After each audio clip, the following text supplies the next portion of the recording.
India का 1 रुपया US के $1 जितना हो जाए तो क्या होगा? एक ऐसी लड़ाई जो कि बस फाट की वजह से शुरू हो गई। एक ऐसा मेंढक जो कि 10,000 चूहों को मार सकता है। और ब्लेड्स का डिजाइन एक जैसा क्यों होता है? भाई वीडियो बहुत ही मस्त होने वाला है, तो 1 सेकंड निकाल के सब्सक्राइब कर लो यार। सब्सक्राइब करने से आपको इससे अच्छा कंटेंट मिलेगा। और अगर आपको वीडियो अच्छी लगे तो वीडियो को लाइक करना मत भूलना। नंबर 20, पूरे दुनिया में बस जिराफ ही एक ऐसा एनिमल है जो कि उबासी नहीं ले सकता। यानी कि जिराफ जो एनिमल होता है वो उबासी नहीं ले सकता, उनको कभी भी उबासी नहीं आती। अब इसका रीजन तो साइंटिस्ट को नहीं पता है, बट ये फैक्ट इंटरेस्टिंग है। नंबर 19, यूएसए के प्रेसिडेंट जब भी कहीं पर जाते हैं तो वो ऐसी कार में जाते हैं। इस कार में बस एक ही विंडो ओपन होता है और वो भी बस ड्राइवर का। और इसका रीजन ये है ताकि वो टोल पे कर सके। और इस कार में कोई भी की होल नहीं होता और ना ही कार खोलने वाला हैंडल। इसे कैसे खोलते हैं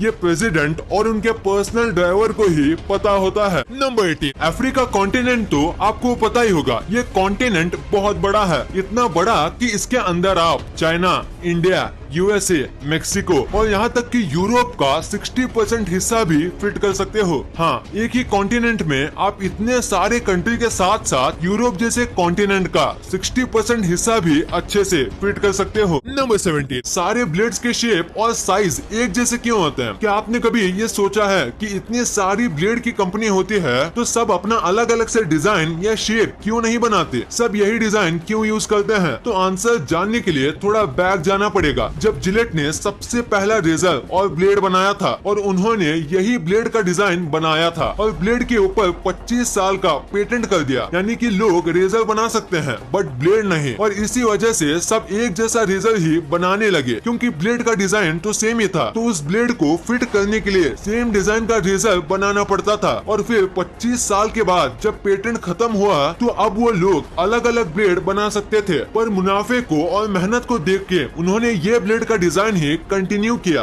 और आज 100 से भी ज्यादा साल होने के बाद भी सेम डिजाइन का ब्लेड आता है। नंबर 16, एक आदमी ने यूके के ग्रोसरी स्टोर से एप्पल मंगाया और जब एप्पल आया तो एप्पल की जगह उसे आईफोन 12 मिला। और जब वो ग्रोसरी स्टोर से कांटेक्ट किया तो उन्होंने कहा कि उनके पास एप्पल नहीं थे, तो एप्पल के सब्स्टिट्यूट में उन्होंने आईफोन दे दिया। पर फिर पता चला वो एक प्रमोशन करने का तरीका था और ऑफर था टेस्को नाम की एक कंपनी का। नंबर 15, नंबर्स तो हम सब कई सालों से यूज करते आ रहे हैं, पर ऐसे नंबर्स क्यों बनाए गए? यानी कि 8 को ऐसे 8 ही क्यों लिखा जाता है? हम उसे 10 भी तो लिख सकते हैं ना। अगर आपके दिमाग में भी ये बात आई है तो आज आपको इसका जवाब मिल जाएगा। एक्चुअली सब नंबर उनके नंबर ऑफ एंगल पर रखे गए हैं। जैसे कि आपको इस इमेज में दिख रहा होगा, 1 में ये नंबर 1 एक एंगल की वजह से रखा गया है, 2 में 2 एंगल्स, 3 में 3 एंगल्स और सो ऑन। और 0 के लिए सर्कल इसलिए यूज किया जाता है क्योंकि उसमें 0 एंगल्स होते हैं। नंबर 14, ये बहुत ही वियर्ड रूल है पर सच है। आप इजिप्ट के पिरामिड के ऊपर फोटोज नहीं खींच सकते हो। इसका रीजन तो क्लियर नहीं है, पर ऐसा करने पर आपको जेल भी हो सकती है। आप नीचे से या हेलीकॉप्टर से पिरामिड की पिक्चर निकाल सकते हो, पर पिरामिड के टॉप पे चढ़ के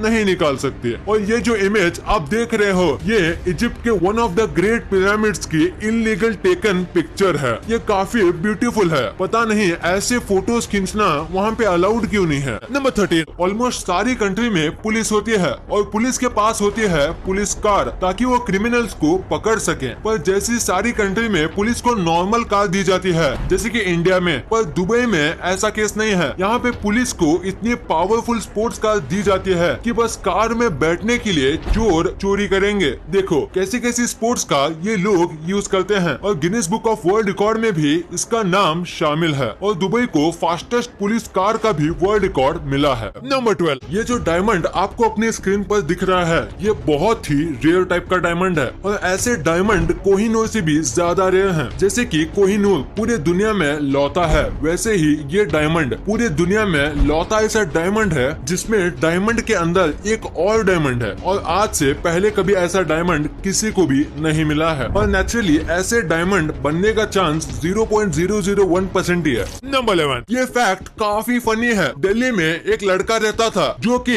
इलेक्ट्रिकल इंजीनियर था और इसे उसकी मम्मी ने फैन रिपेयर करने को बोला और किसी वजह से वो नहीं कर पाया और इसी गुस्से में उसकी मम्मी ने उसकी इलेक्ट्रिकल इंजीनियर की डिग्री फाड़ दी। उसकी मम्मी ने कहा, इलेक्ट्रिकल इंजीनियर होके बस फैन रिपेयर नहीं कर सकते तो किस काम का है तू। नंबर 10, हमारा जो माइंड होता है उसके पास एबिलिटी होती है डेंजर को सेंस करने की और इसीलिए अगर आपको कभी भी किसी भी व्यक्ति को देख के गट फीलिंग आए कि ये डेंजरस है तो आपको जरूर मानना चाहिए, क्योंकि 90% टाइम गट फीलिंग रॉन्ग नहीं होती, भले ही वो किसी भी बच्चे की गट फीलिंग क्यों ना हो। नंबर 9, अगर मैं आपसे कहूँ कि एक ऐसी लड़ाई थी जो बस फाट की वजह से शुरू हुई तो क्या आप मानोगे? अगर नहीं तो जानिए रोम की इस वॉर के बारे में, जहाँ एक सैनिक ने किंग के सामने फाट मार दी जो किंग को पसंद नहीं आया और किंग ने उसे पनिशमेंट दी, जिसके बाद किंग के अगेंस्ट एक रिवॉल्ट हुआ और वो रिवॉल्ट इतना बढ़ गया कि उसमें 10,000 से ज्यादा लोगों की जान गई। हाँ, आपने बिल्कुल सही सुना कि बस एक फाट की वजह से इतनी बड़ी लड़ाई छिड़ गई। नंबर 8, क्या आपको पता है कि एल साल्वाडोर दुनिया का सबसे पहला देश है जिसने बिटकॉइन को अपने कंट्री में लीगल किया है, यानी कि आप वहाँ अपने डेली लाइफ में बिटकॉइन से ट्रांजैक्शन कर सकते हो। वैसे आज इंडिया में भी क्रिप्टो करेंसी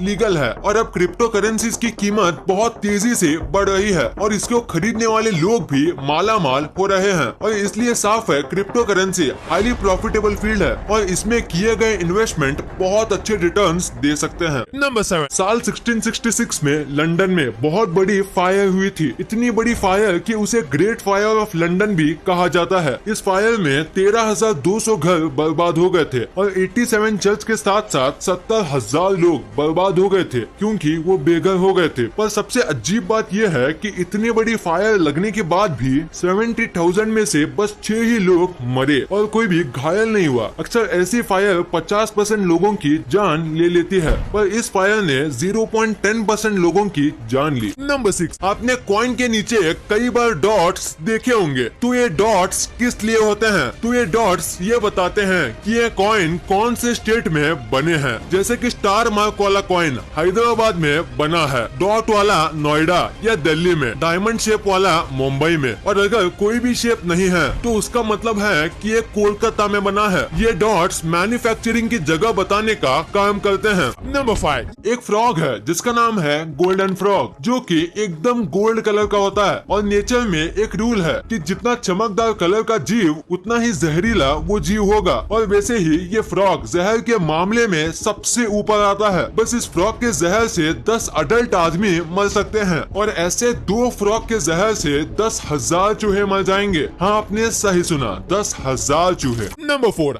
ये बहुत ही मजेदार वेबसाइट है, इसका नाम है howgoodismypassword.com और अगर आप इस पे जाओगे तो आपको ऑप्शन आएगा अपना पासवर्ड डालने का और आप अपना पासवर्ड डाल के ये देख सकते हो कि आपका पासवर्ड कितना स्ट्रॉन्ग है और आपके पासवर्ड को किसी को भी ब्रेक करने के लिए कितना टाइम लगेगा। वैसे इसका रियल यूज तो कुछ नहीं है, बट फिर भी ये वेबसाइट काफी कमाल की है। नंबर 3, ये फैक्ट सुनने के बाद आपको हंसी आ जाएगी। तो बात यह है कि 1930 के पहले लोग अपने बच्चों को मेल कर देते थे। हाँ, आपने बिल्कुल सही सुना, लोग अपने बच्चों को पोस्टल सर्विस से भेजते थे। मतलब जब मिड ईयर होता था या फिर अगर बच्चों को अपने ग्रैंड पेरेंट्स के पास जाना होता था तो पेरेंट्स अपने बच्चों को पोस्टल ऑफिस में एड्रेस के साथ साथ ड्रॉप करते थे और फिर पोस्ट में ऐसे बैग में उनको उनके एड्रेस पे डिलीवरी करके आते थे। सुनने में थोड़ा बहुत अजीब और फनी लगता है, पर तब ये कॉमन बात थी और सब ऐसा करते थे। नंबर 2, चाइना के खाने पीने ऊट पटांग होते हैं, इसमें कोई शक नहीं, क्योंकि चाइना रिपोर्ट हुआ है ऐसा पहला कंट्री जो कि स्नेक वाइन पीता है। इसे बनाने का तरीका जितना घिनौना है उतना ही डेंजरस भी। ये जिंदा स्नेक को अल्कोहल के साथ पानी में डालते हैं। ये सुनने में बहुत ही रहमदिल लगता है और है भी, पर ये उतना ही खतरनाक भी है। इसे शुरू होने में बहुत कम वक्त हुआ था, फिर भी इसकी वजह से कई लोग मारे गए, क्योंकि अगर थोड़ी गलती हो जाएगी तो शाम का जहर भी इसमें मिल जाएगा। नंबर 1, क्या होगा अगर इंडिया का 1 रुपया यूएस के